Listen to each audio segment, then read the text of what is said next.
ओम प्रकाश राजभर के वो 3 बयान जो बीजेपी को ले डूबे। देखिए किन बयानों से जनता ने राजभर और बीजेपी की सारी अपीलों को नकार दिया। राजभर के बड़बोलेपन ने कर दिया बीजेपी का बंटाढार। जो सपा को बता रहे थे साफ, उनका जनता ने ही कर दिया सत्यानाश।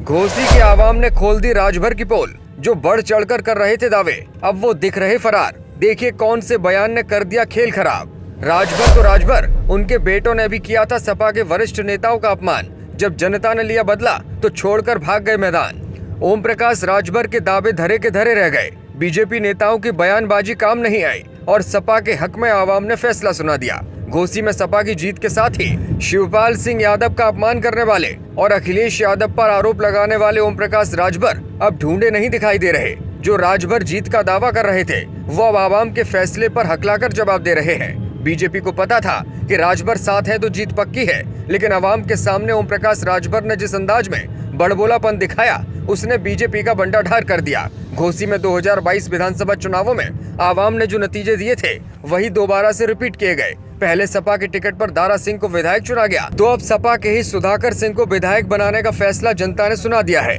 अब आइए उन बयानों के बारे में भी आपको बताते हैं जो राजभर ने इन चुनावों के दौरान दिए और आवाम ने इन्हीं बयानों का सबक अब उन्हें सिखा दिया है। बयान नंबर 1, यादवों का दिमाग 12 बजे खुलता है। चुनावों में आरोप प्रत्यारोप सब लगाते हैं, लेकिन राजभर की यही खामी है कि वो मर्यादाओं को तार तार कर देते हैं। और जब मतदान से पहले प्रचार का दौर चल रहा था, तब ओपी राजभर ने सपा प्रमुख पर सवाल उठाते हुए कहा था कि यादवों का दिमाग तो 12 बजे के बाद खुलता है।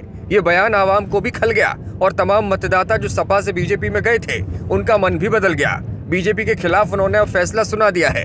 राजभर ने जो कटाक्ष किए, वो सारे नाकाम साबित हुए। बयान नंबर 2, शिवपाल सिंह का अपमान करना पड़ गया भारी।